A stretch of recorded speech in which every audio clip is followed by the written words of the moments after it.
I think one of my favorite categories of hardware is the thing that you hear about and you're like, wow, that sounds too good to be true, right? Yeah. Like it's like the thing you would love to get on Christmas morning.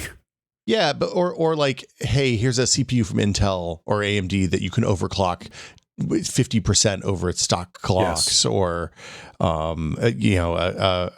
some sort of device that you're like, wow, that is not just incredible, it's better than anything I have, but also it's very, very inexpensive. Yes, it's the deep bang for the buck category of product. Exactly. And there's one of those that came up for us fairly recently in the TechPod Discord. It initially sounded like, and I actually say this in the interview, it sounded like an Internet of Shit thing, right? Like some yes. unnecessarily connected device with firmware and all sorts of nonsense when you've had an analog thing that's been built for the same way since the 50s in your house already. And then I got it. Mm-hmm. And I was like, this is incredible. This is an incredible device. It's changed the way I do that kind of work. And it costs like $25. We're talking about the PineSill. Mm-hmm. In case you didn't know, it's an open source RISC-V powered soldering iron that is powered off of a USB-C plug, or you can use a barrel connector if you want. You can plug it into a lot of USB power supplies. It needs it has specific requirements, but they're still readily available. And it's easily the best soldering iron I've ever owned. I followed the exact same trajectory you did. The first time you told me about it, I was like, why in God's name do we need our soldering irons to be smart now? And now that I bought one and used it, I totally get it. And now we are following that trail all the way back to the source and talking to the company that makes both that and a bunch of other products that also follow that same philosophy.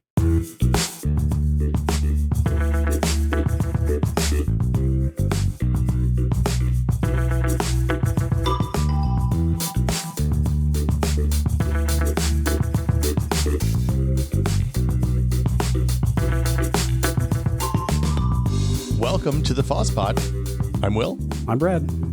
This week's FOSSPod is brought to you by Google Open Source. They bring all of the value of open source to Google and all of the resources of Google to open source. Brad, I'm really excited to have this conversation because I didn't fully appreciate how broad the range of products that Pine64 creates. I didn't know about coming into this interview before we started doing the research, I didn't know anything about the origins of the company, what they've been doing, what they're looking forward in the future, what they do off as kind of weird side projects. It's kind of all side projects. Mm-hmm. It's an interesting company. It's an interesting application of open source. They are, I think, probably a more open hardware company than any of the other hardware folks we've talked to.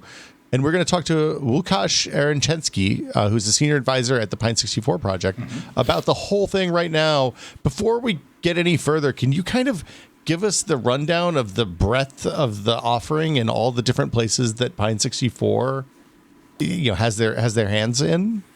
Yes, and we never thought we'd be making a soldering iron. It was supposed to be a complete side project. But yes, so soldering iron, a smartwatch, amazing piece of kit, which we're really proud of.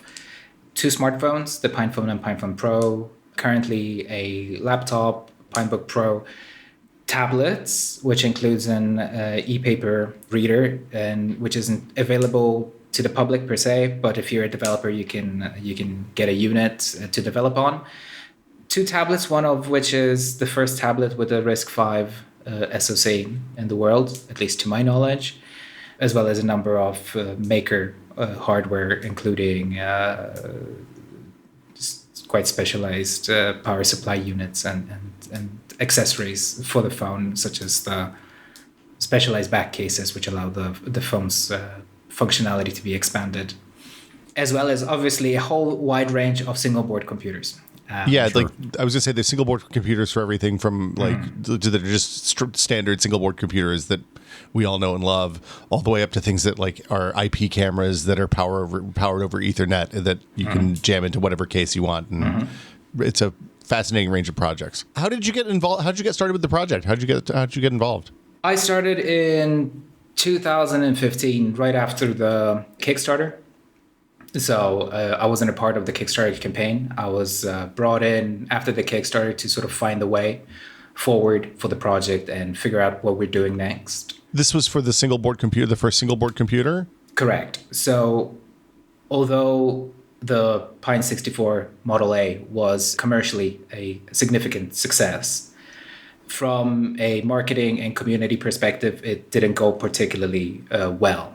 So at that time, there was a lot of sort of soul searching within the project, trying to figure out what's the next step, if there is a next step actually for a short period of time. And I was brought on board. The founder, TLM, he flew into London where I lived at a time. He met me for a pint and he said, so what do you think? Do you think we can build a community, run this thing and take it forward? And I said, yeah, I think it's doable. Nothing is lost at this point in time. We can totally give it a go. And we decided to pursue a number of other products. How was that first board a failure? Just out of curiosity, from a community standpoint. Right. So the first point of failure was that although TL is an excellent engineer and a very well-established sort of businessman, entrepreneur, he at the time had very little marketing capabilities of his own. So what they did, him and the co-founder, was they basically hired a marketing company to run the Kickstarter. And probably he wasn't even fully aware of where they're going to take this. And instead of the vision, which was always there, to build a piece of hardware and build a software community around it, bringing developers on board, what happened was that the advertisement went out as an end user finished product. So that brought in a sense, the wrong crowd initially of people who experienced this sort of a Raspberry Pi sort of experience out of the box, which certainly was not the case at the time. And the idea of that first board was to build a 60. At the time, Raspberry Pis were only 32-bit ARM computers, and the idea was to build a 64-bit single board computer that was maybe more open or just more community driven at the time. More community driven, aimed at a different. So the idea was to have it aimed at a different sort of demographic, to have it aimed at developers who would really work on the 64-bit architecture on ARM, which wasn't really that well established at the time. And the idea is if there's hardware, then you can kickstart that community, and then you got a bunch of consumers in who just wanted to run Plex and emulators on their A64 boards, and were disappointed because it was a little raw still. This is absolutely what happened in a nutshell. Okay. Yes. So soon after the Kickstarter, there was definitely a sense of, so what do we do now, right? Because the product is good, the board was good, the developers who received it were quite happy. The issue were all the other people who now had a negative experience because they couldn't do all the things that they expected to be able to do with it. And then they felt, lied to. So when I was brought in, I was there as a sort of liaison between the community, that being both the development community as well as regular end users, and the Pine Store, the company, to sort of figure out where we're going collectively from there on. If we could step back to the period before the Kickstarter for just a minute. I know TL, I was surprised to find out TL was responsible for the Popcorn Hour, which is a name I haven't seen in a long time, but I'm curious if his experience with that product informed or kind of led to him veering in this direction, because I never owned one myself, but it was one of the first really big kind of phenomenons in the set-top kind of media player space, like the early Apple TV, Roku, that type of stuff. Like I remember, like anecdotally, just seeing people all over the place super passionate about their Popcorn Hours. And I'm curious, A, was there anything like open source and community oriented about the Popcorn Hour? And B, is that kind of what led to TL going in this direction? Yeah, for sure it did. I mean, I don't know the story in its entirety. You would have to ask him about this, I suppose. But it's my understanding that what happened was that obviously when he was doing the Popcorn Hour video audio players at the time, there were a number of them which gathered a significant following, and among those who participated were Linux developers and open source developers. And they brought open software to these SoCs. I believe these were quite specialized Sigma SoCs used in these devices. And I know for a fact that TL saw that a product which exists, which is in a sense a finished product on launch, those were very much end user devices from the get-go. These were sort of a different, they were aimed at a different audience, at audiophiles specifically. He saw that a device can be made better or improved upon by having open source community members kind of work on it. And so in this way, the company opened up a little bit as well, because they saw, how this contribution is ultimately also profitable to them, which isn't completely obvious if you're running this sort of company. It may seem obvious to us now, especially from where I'm saying, but back then in Asia, this wasn't necessarily a very obvious decision and choice to make, right? So they went to Sigma, they said, how much of this information can we disclose? How much can we provide it to community members? And ultimately, this experience, this first encounter with open source and how it can make an existing product better and extend its lifetime has certainly given him a sort of an idea to explore the open source world further. It's hard to remember now, but at that time, the other people that were building hardware that was based on Linux were actively working against the communities in a lot of cases, like the router manufacturers and those folks were just, they weren't breaking the rules of the license, but they definitely weren't making it easy to participate for end users, and that was I think the exciting thing to me about Popcorn Hour. The community first approach is something that we've talked to a bunch of projects at this time, and there's a handful of communities that actually work that operate that way. It's interesting. Does that go all the way down to product decisions and what direction you're going to go next, or where does the line between what you all want to do internally and what the community wants to do? How do you decide where that line is? I guess is the first place to start. Excellent question. So this has shifted over the years. Right now, the project is very large. Initially, when we started and when I kind of got into the position of community manager and brought in people from established projects on board, as well as community developers, and kind of huddled them together and said, so what do you guys want to do next? And what we used to do was we built a piece of hardware, we sent it out to the developers, they gave direct feedback, they told us what they want. This came back to us. And then when we had something that would resemble an early prototype, we would share it with the community and hear the community's feedback, so end users' feedback. And this worked for a time. In terms of scale, it becomes quite difficult when you have a lot of people who want to chip in and have their say. And then, when you ask people a question, you have to be sure that you want to hear the answer. So last thing which we did where we involved the entire community was the keyboard for the PinePhone and the PinePhone Pro. And that made us realize how difficult it is sometime now with the size of the project to open it up to discussion, especially something as subjective as a keyboard layout and all the things that people want to see in such a thing. It becomes quite overwhelming when you get so much feedback, and you have to figure out, right, now we ask, so now we are in this position where if we wouldn't ask, we could have gone and done something that we thought was right. But now that we ask, we have to incorporate some of this feedback and the best of it. So we felt obliged to do so, but this has ultimately delayed the keyboard project by nearly a year. But in principle, what we do right now internally is we come up with an idea of what we want to do. So let's say it's another phone or whatever it is that we want to do. So we have an idea for a phone, and then we look around and see what components are available to us at a reasonable price, and what we can be sure is going to be available to us 3 years down the road as well. And then we establish we make contact with the vendors and stuff like that. We have boots on the ground in Shenzhen, so we have people in Shenzhen. So it's we like to have direct contact with the vendors to talk to them and have a proper understanding of how their supply chain looks like. So we figure out what we want to do, what we can base it upon.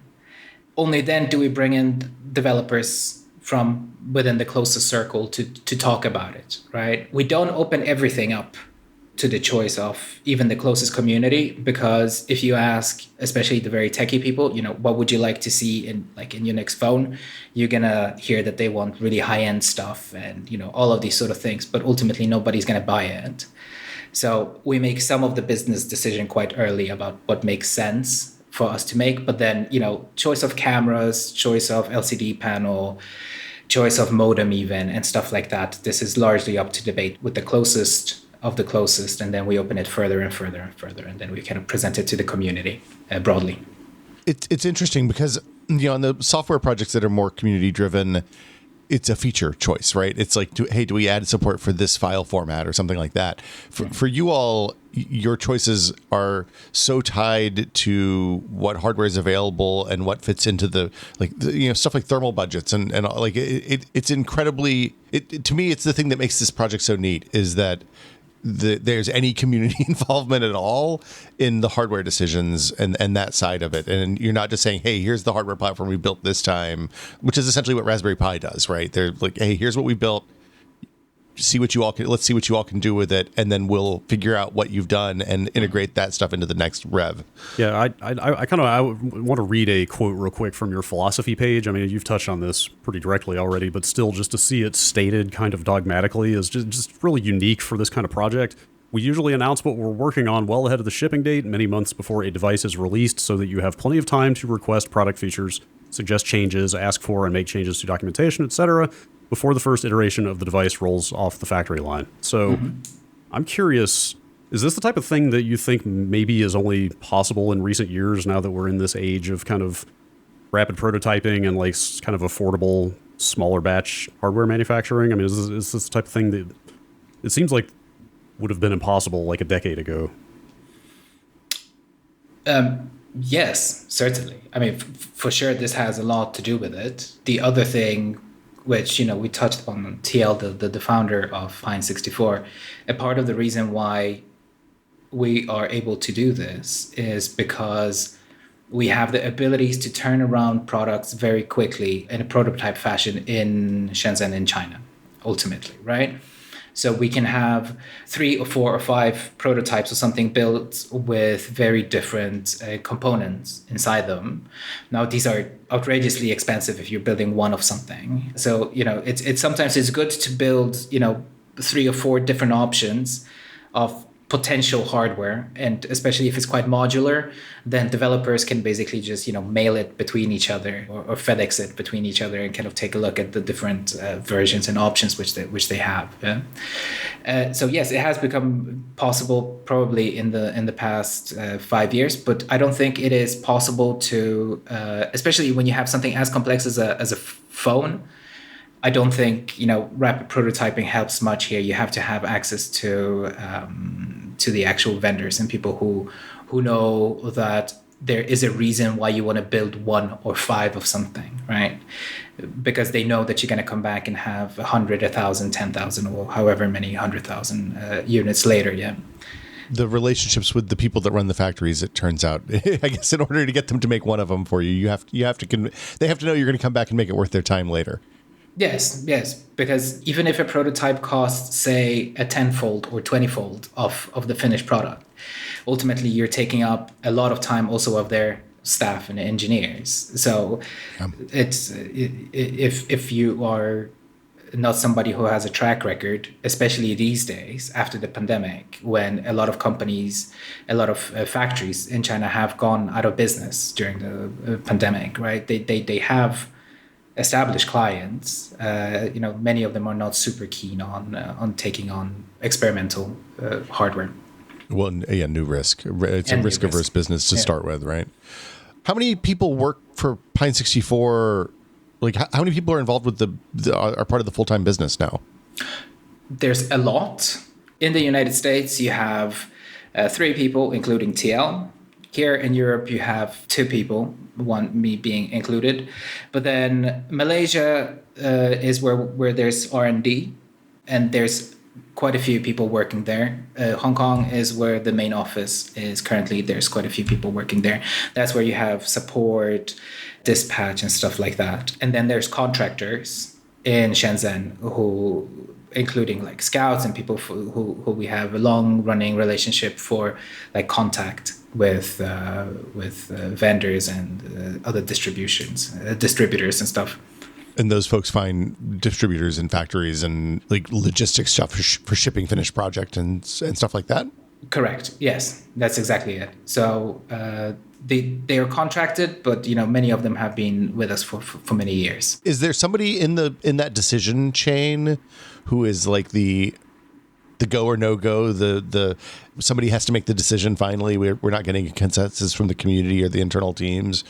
Are there hierarchies for we're the hardware side, we're the software side, and stuff like that?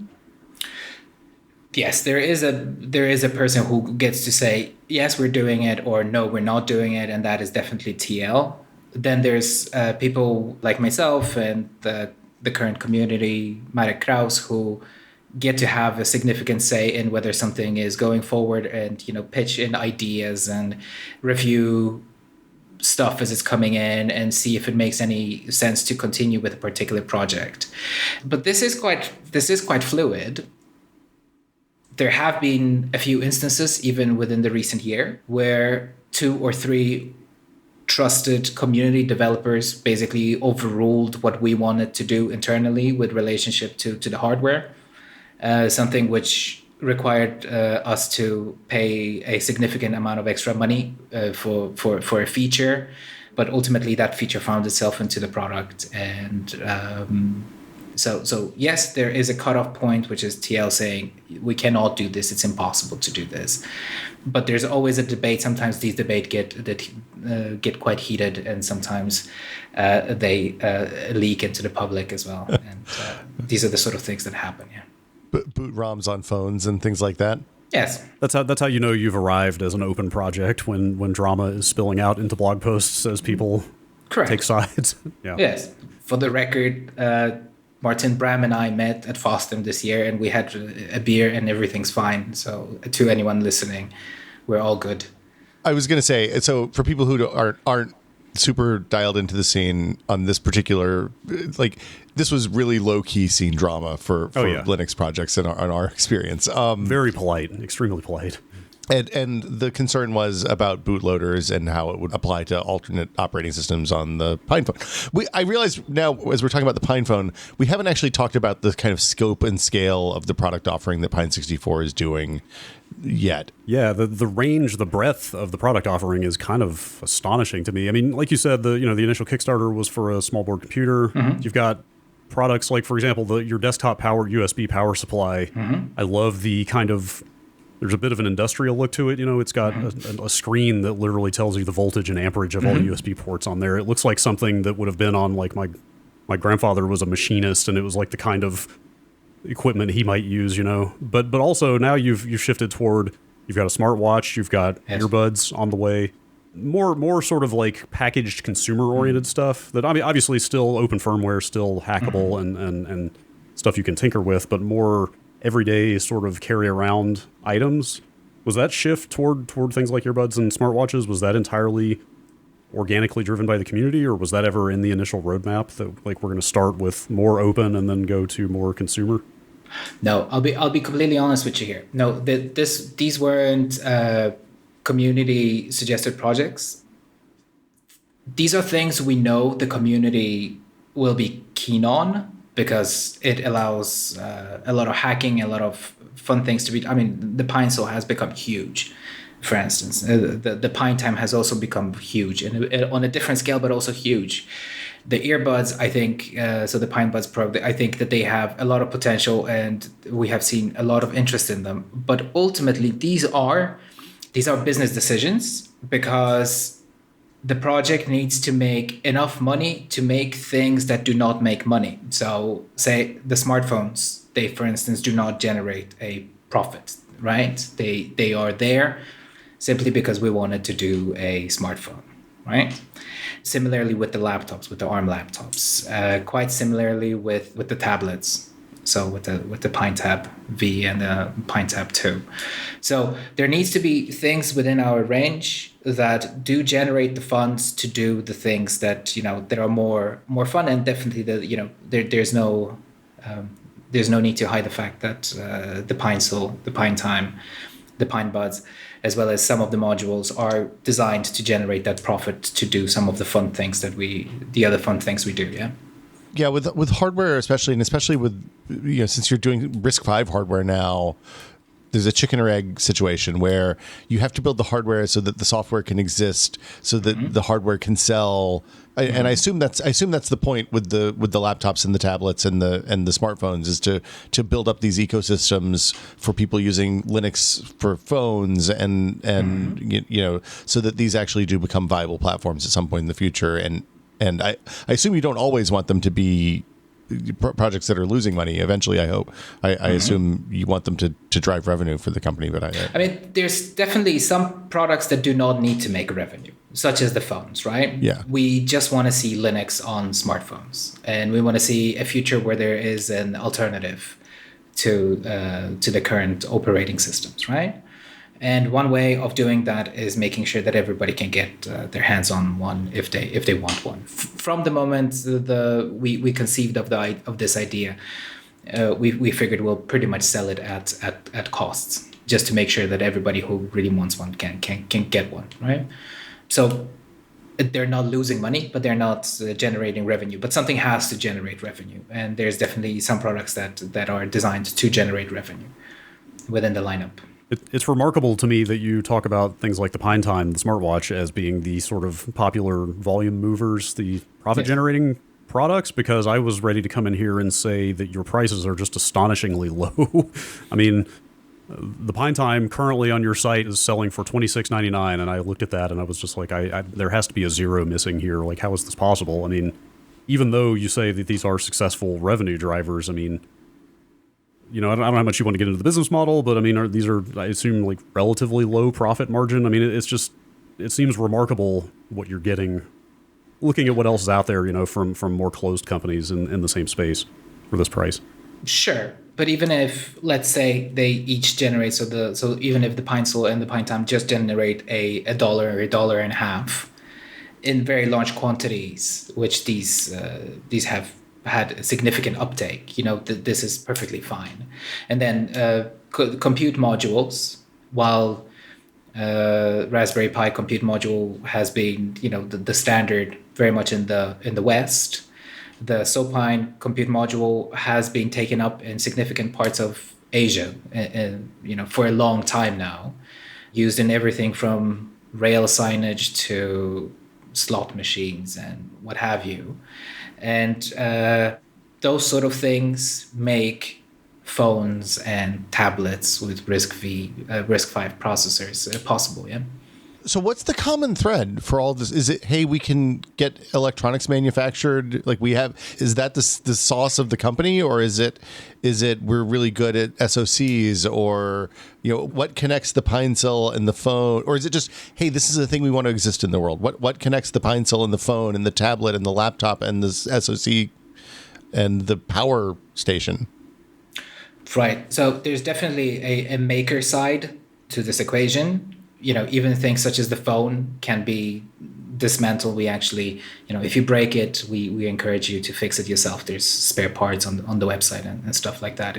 I love that. Yeah. By the way, it's my favorite thing. It's a question of undoing 12 screws or whatever, and you'll be fine. You'll have it. I'm not particularly technically savvy, but I've taken apart dozens of them and fixed many of them. They're really quite trivial to fix if you drop it. It's a question of 20 minutes for me to fix one. So no biggie. But there is also a lead thread which goes from when we create a single board computer. A single board computer is obviously a standalone device, but it is also a basis, a platform upon which we sometimes, not always, but usually decide to build more products, right? So there are particular SoCs which we see particularly high potential in, right? Usually from SoC vendors who are more friendly or more keen to cooperate with the open source community. There's definitely some of the products are created just because we want to see them exist. There are some products which exist because there is a need for them to exist in the business world. So this would be the compute modules, like Sopines were massively huge. There are products which exist simply because they didn't exist before and we didn't know if there was a market for them or not, such as Open Smartwatch. And it turns out that it is, I'll be honest, it's a phenomenal project, right? When we were talking first about the Pine Sol, nobody would understand why would anyone want to have a soldering iron that connects, via Bluetooth to your desktop to display how hot the tip is. But it turns out that a lot of people want that, so you never know. that specifically is a feature that my much more expensive soldering station from a company that's been making soldering irons for 100 years does not offer at anything other than like ridiculous professional level prices. So when I saw, it was literally the fastest time when I saw the Pine-Sol that I've ever gone from, oh God, another thing's USB connected or another thing's Bluetooth connected. Why do we need this? To, oh wow, I've hit the order button. It's going to be here in 3 days. That sounds fantastic. So it is a place where having smart control over your temperature actually makes a difference in how well you can solder. Also, the size of the thing and the fact that I can run off a USB power pack. Mm-hmm. So I have a portable soldering iron that doesn't use butane and works anywhere, and I won't torch my boards when I'm doing stuff with it. It is a transformative device for me. So I appreciate you all a lot. I guess what I'm saying is thank you for making the Internet of Shit soldering iron. Yeah, but the Pine-Sol isn't the first soldering iron to run the open operating system or the open firmware for it. There have been others, except we reached out to Ben Ralem directly. We said, hey, we want to make one of those things. They seem like, they seem fun. Would you like to tell us what you want to see in one of these? And he came aboard and he told us exactly what he wanted to see in such a soldering iron. And we said, all right, well, we'll make it happen. And here we are. And this is why it's ultimately a better soldering iron than the alternatives, which were available at the time, is because he came in and he said, look, this is what people are looking in these little things. He worked, he really guided us through this and made a very good product. And then when we wanted to do the V2, we really spoke to him for months about it, not to make it into a gimmick, but make it into something that does what it already does better, because ultimately, for those who care about 2 seconds or 3 seconds faster heat up time, the V2 does heat up ridiculously fast, even compared to the V1. But then we thought, what else can we do that would open up the possibilities with the soldering iron? And Bluetooth was one of the options. I mean, I almost feel like you're doing a public service here, because like with the Pine-Sol, just like with the smartwatch, the thing is selling for $26 right now. And when Will told me, I had never heard of it before until Will got one and described it to me, and I was like, well, that easily is going to be $200 or $300 minimum. And I looked at it on the site and just fell out of my chair. I mean, it's like I solder something maybe once a year, but at that price range and with this level of features and openness, like why wouldn't I get one, right? Like it's just, I feel like it's in a category where just about anybody who's even like soldering curious could grab one at fairly low risk and give it a shot, right? Yeah, and I mean, if you like RISC-V microcontrollers, it's running on a RISC-V microcontroller, and we even made a breakup board for it, which you can pick up if you want to, use it as a, just to learn about RISC-V as a platform. I think it's the first RISC-V processor I had in the house. I'm reasonably sure of that. Oh yeah, so, all right, yeah. Is it fair to say the Pine-Sol is sort of the breakout product in terms of market penetration? And I know it rises up in Amazon search results a lot now. Is it kind of the most visible?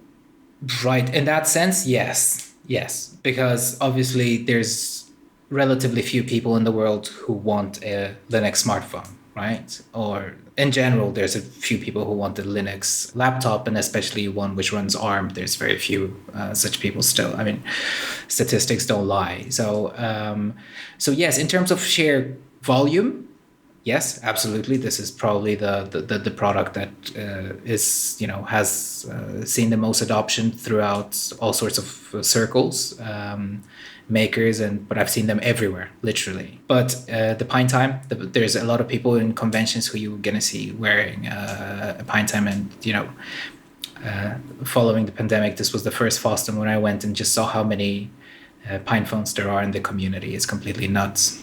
One of the cues that I had that the Pine-Sol has achieved pretty broad penetration is that it's the one product, or at least I assume at least the first one, that has had a cloning problem, that there are counterfeit Pine-Sols out there now. I'm sure from a design and logistics standpoint, it was annoying to deal with that problem, but is it also a little flattering that you've made something popular and robust enough that people want to try to copy it? Of course it is flattering. We estimate that anywhere between 10 to 20 times more, that there have been 10 to 20 times more copies sold than the original Pine-Sol V1. We've put in a security feature into the V2, which allows you to check whether you have a genuine device or not. But that's just for you. I mean, that's just whether you want to support us and the project, or But I'm sure they're gonna be able to replicate it otherwise just fine as well in a month's time or 2 months' time. So I was going to say, how you say you have these leader products that are generating revenue that support the rest of the of the Pine64 business, and I'm curious, is it that you look at a margin that you can sell the device for, and you're like, okay, we're going to put this percentage back? Is there funding from other sources that aren't selling hardware, or is everything funded off of selling hardware at this point? Everything. We do not have so there are internally a few principles. One is that we do not have that the only stakeholders are community members and developers. So we do not have anyone else exerting any type of pressure on us. This is kind of, because we do want to do weird things, right? If I were to go, the Pine Time was my idea, right? Were I to go and pitch an open smartwatch, in a traditional setting, I would have been turned down. It just simply did not make sense at the time, right? So no, we do not have other means of revenue. I mean, it is all hardware. There's no other source of income. I'm curious how open your hardware designs are. I mean, obviously that is a goal of the company, but I assume there are just certain legal restrictions in terms of the vendors you work with, and I don't know about schematics and documentation. Mm-hmm. Are there limits to how much you can expose to the developers in terms of IP and proprietary technology that the vendors that you work with just won't allow you to make open? This will vary from one product to the other, but in general, because we work with developers so closely, what happens is that we will usually settle only for a component if we can get the schematic for it, right? So we will never buy something where we know that we have no contact with the vendor, we have no information about it, and no one is interested in working on it, right? So for instance, with the PinePhone Pro, we had a really lovely camera for the rear-facing camera, which, we could have gotten, we could have a steady supply of it, but there was no real work on it being done in Linux. Nobody really had any interest on working on it. We had no documentation for it, so we had to basically go and settle on something else, something which has all of this support and interest and work. So in general, with regard to openness, we make sure to get as much data as we can from the vendor. Where SDKs and stuff like that are pertinent, we always get it from the vendor and make sure that this is delivered to developers. Where there hasn't been any efforts made, so LCD panels, bring up of these LCD panels in Linux, it's from the ground up. We have company representatives who basically say, yeah, we'll come in and we'll talk to the devs and we'll let the devs know, you're going in the right direction, that sort of thing. Then we have, with respect to the main SoC, we have very good contact with Rockchip and now with other vendors as well, who have, they have been good when it comes to the open source community. And then everything that is ours that we do, we document and we make it available to the community. We stop at basically providing Gerber files, which is the kind of the stop point. And the reason for it is not so much because we don't want you making your own phone. It's that we know that where we manufacture and make things, we could see, if the PineSol can be cloned, so can the PinePhone with the right files and much faster. Does doing development in public in the open make it harder to kill stuff as it's going when you see it's not going to work out? Do you get to the point that you've announced something and you're like, oh, we shouldn't be making this, and you've had to kill stuff as you're in progress? Yes, absolutely. The IP cam, which we call the Cube, everybody on the team thought it's a great idea. Turns out nobody's interested in it. The SoC was great. The actual camera module was good. The design, I thought, was pretty solid. You could run any type of, Linux on it and just stream from it. Or there's, I'm blanking on it right now, but there's one dedicated Linux distribution, or basically it's a what is it called? Motion Eye? Is that what it's called? Which is made for basically like security cameras and stuff that could run on it. And it seemed like a great idea. You have an open nanny cam or security cam. It seemed like a great idea, but ultimately the interest was not there. So we did kill it off. There's very few projects that we killed off because there was no interest, however. There were a few which we had to kill off, especially during the pandemic, because there was no means to manufacture them. But otherwise, I think that the Cube is probably the only example that comes into my head of something which we killed off because there was no interest in it. Okay, so it is listed as out of stock on your site, so it is literally out of production, just done. It is out of production, yeah. Okay. I'll just say that we haven't really lost interest in the concept and definitely want to explore it more, but perhaps in a more modular fashion. So we made this tiny little microcontroller SBC called the AUX64, which is Linux capable. And we're developing sort of a camera module which will attach to it. So you would be able to sort of transform it into a sort of a Cube's spiritual successor for those few who were interested in the device.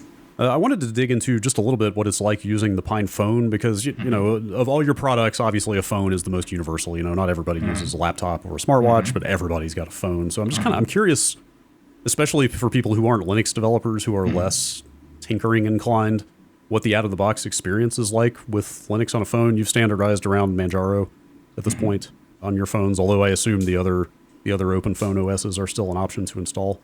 Absolutely, yeah. But I'm just kind of curious, like when you boot it up for the first time, in terms of, I guess, just onboarding, you know, App Store, like what are the sort of common phone analogs like on there in terms of usability compared to the closed, bigger, you know, Apples and Googles of the world? I'll tell you this. It depends on how you look at it. So it is the most successful Linux on mobile effort thus far. And the development over the past 2 years has just gone, you know, a very long way, right? Like we are at a point where all key features of the original Pine phone, as well as the Pine phone Pro, although to a slightly lesser degree, are functional on the device. And from a purely hardware perspective, these are some of the most open devices, period. Like even down to the modem. You can flash the modem with, where permissible, you can flash the modem on your own with open firmware. How is the experience compared to, say, Android or iOS? I think that this is nowhere close to something you would want to give somebody who's highly dependent on either these platforms and has never had any contact with Linux. Those people who think that we should be targeting the general population and general public, I do not agree with this point of view. Depending on which numbers you believe, there's anywhere between 20 to 60 million active Linux users in the world, and there are nowhere close to 20 to 60 million Pine phones out there. There's at best there's a few 100,000 Pine phones out there, and I think that this is a very big market in and of its own. So once we convince potentially those people who already use Linux on their desktop computers to have a phone with Linux, we can go after, you know, people who rely on Android or iOS in their daily life. How does it compare? It doesn't really compare particularly well, is the answer. I mean, you can browse, you can set up an email client, you can make and receive calls, you can take photographs, you can do some chats, which have ARM clients for Linux. But I mean, it will not do your banking app or your travel card or whatever it is that people do on a daily basis with their Android or iOS phones. You can install Spotify on it for those who care. So, but I mean, it is a different experience altogether. It does feel like a early proof of concept, regardless of which operating system you settle on. And some of these operating systems are much more polished. Some of these operating systems are mobile operating systems which happen to be Linux. And some of these operating systems are Linux which happen to run on mobile, right? So there are fractions and communities within the broader community as well, who require different things or want to see different things on the PinePhone, on the PinePhone Pro.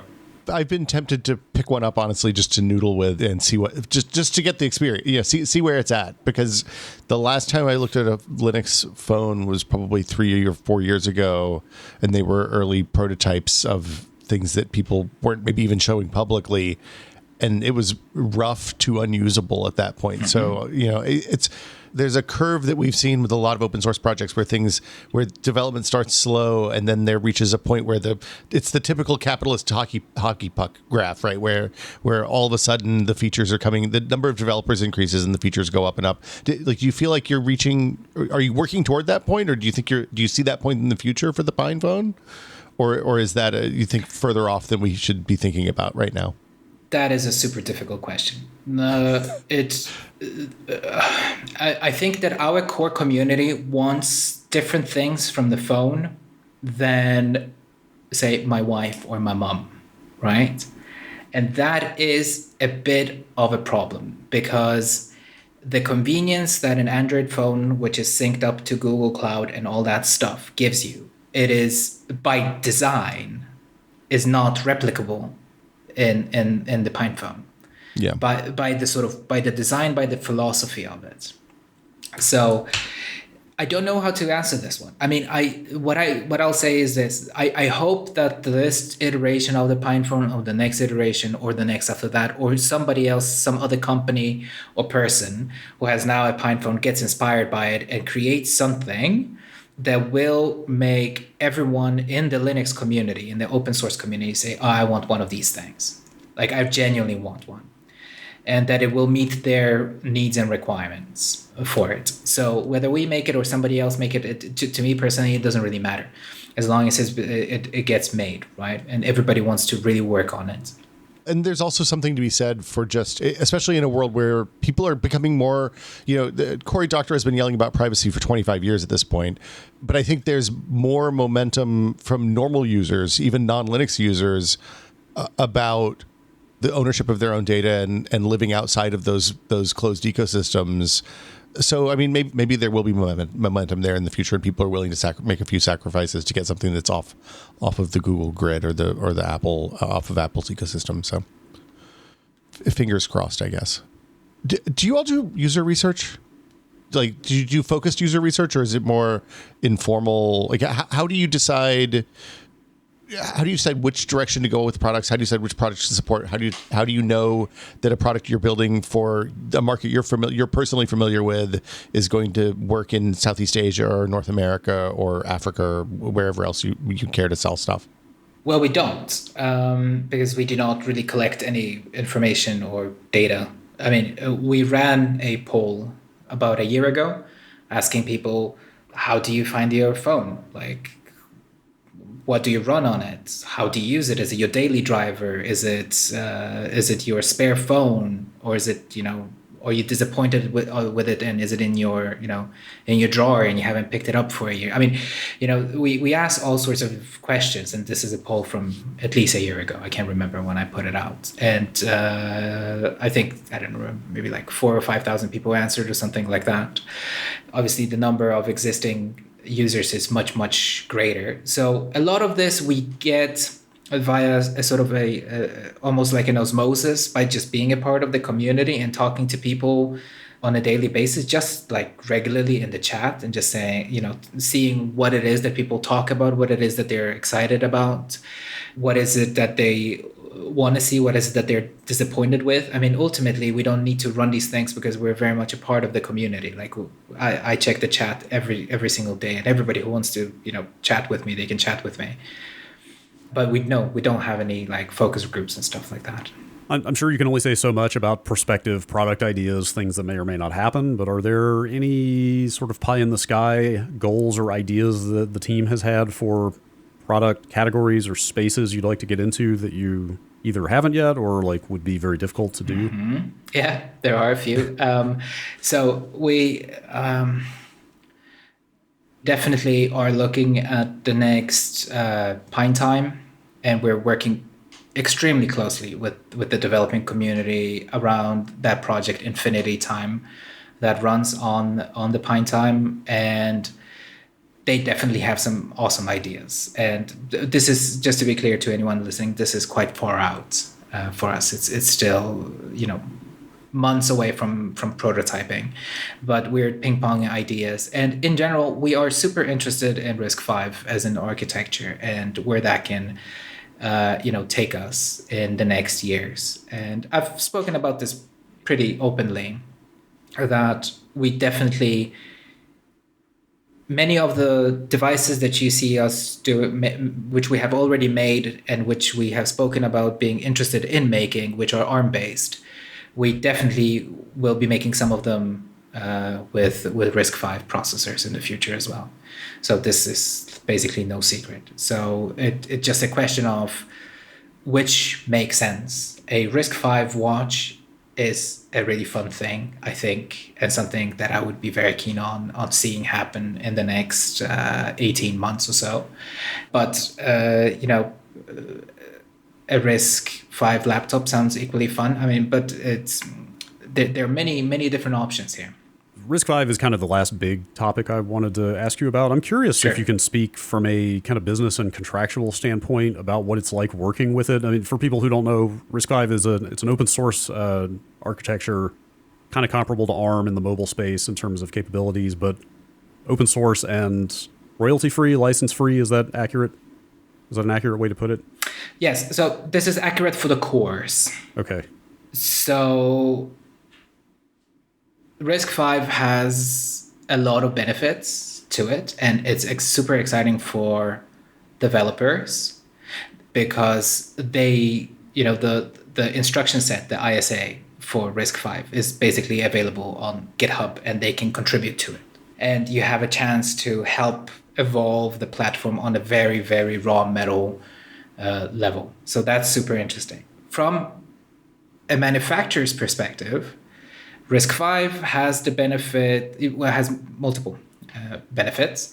One is that with time, due to many more producers creating RISC-V SoCs, there's going to be more competition. And because RISC-V does not depend on a license, which you have to pay per design, these will provide more power at a lower cost to end users, right?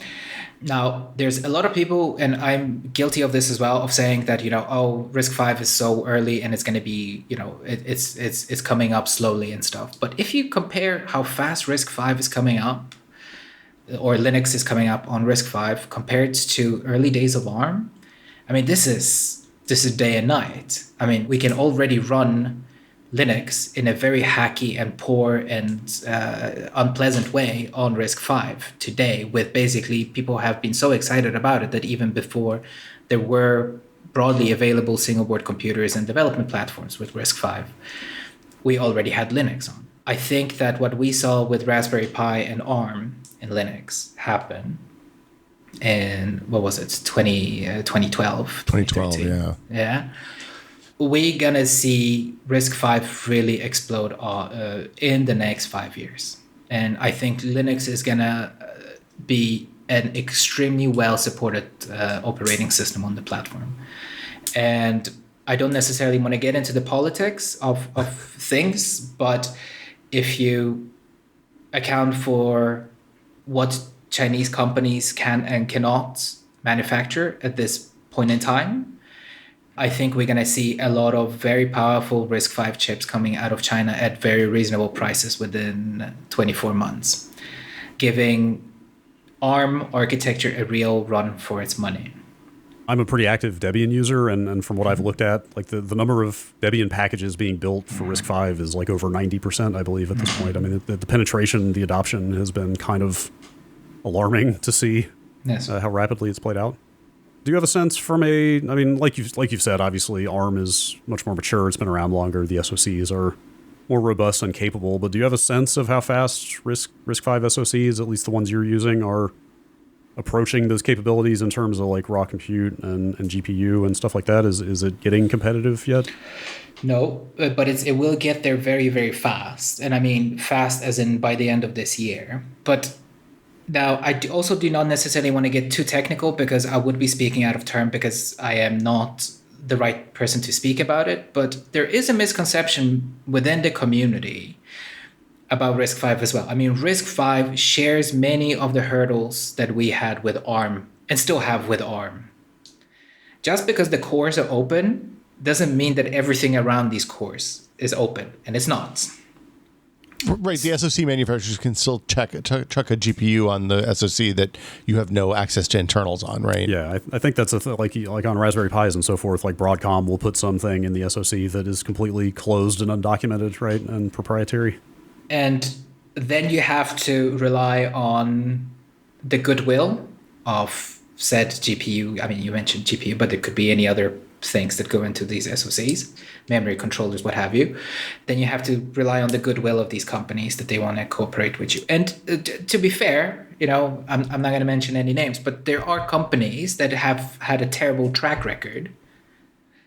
But now that they found themselves on RISC-V platforms and they're feeling the pressure, they are more or less reluctantly going ahead and open sourcing their drivers just by the pressure, right? This is what happens. I mean, when we go back to ARM and look at why is the RK3399 so well supported in Linux. So that's what you have in the Pinebook Pro and the PinePhone Pro. The reason is because Google built a Chromebook based on it a couple of years ago, and Google came in and he said open source, and Rockchip did, because there was pressure, right? And this is a different type of pressure. But now that there is RISC-V adoption and RISC-V adoption from end users and enthusiasts who apply pressure to particular companies, these companies see this. They also maybe see some benefit in it, in open sourcing. Now that there's a much bigger uptake, and it's not just business who uptakes these SoCs. So they're starting to open source as well. I mean, I don't want to jump the gun on RISC-V, but I do see a huge potential in RISC-V in the next 5 years. I would love to hear, Lukasz, where can people find out more about Pine64 and find out more about you? So about Pine64, we have a site for the organization. So that's pine64.org. There's a blog which I and others contribute to, writing monthly news at the end of each month. And then we're on Twitter, on Mastodon, and on Telegram, where we sort of stream news and information on the fairly regular. Thank you, Lukasz, for coming on the podcast. We'd love to have you here and love to learn more about Pine64. Yes, getting to hear, getting to talk to somebody who's got experience in this kind of like murky, nebulous world of how electronics get made these days is always super illuminating, because we're pretty awash in inexpensive electronics these days. And I think most people sort of just, their relationship is just sort of, I ordered online and it shows up at my house and that's it. So hearing from, the prototype phase through manufacturing, and especially with the community relationship model that Pine64 has, like it's just a fascinating look behind the curtain and how a lot of the stuff gets made. I often say that open source hardware, it feels like the kind of good early cyberpunk novels where it's like some guy in a back room that has a bunch of circuits is hacking stuff together. Yes. This is what this really feels like. This feels like that in a not dystopian way, if that makes sense. I know cyberpunk's 100% inherently dystopian, whatever, yada yada. I don't know if I made this comparison in that interview. I may have, but like any product that feels like it would be the favorite brand of the Henry Rollins character from Johnny Mnemonic, like the cyberpunk mechanic guy, is probably pretty cool. Yeah, and there's also a repairability aspect to the whole thing that I really, really like. So please make sure you check out Pine64. As we said in the interview, they love to get contributors, whether it's people writing documentation, people requesting stuff for new hardware. It was a fascinating interview, and thanks again to Lukasz for coming by. And that will do it for this week's episode of the show. As always, the FOSPod is brought to you by Google Open Source. They bring all the value of open source to Google and all the resources of Google to open source. Matt Purdy produced this episode, and Sabrina Hill edited. Thanks you all for listening. We'll be back soon with another episode of the FOSPod.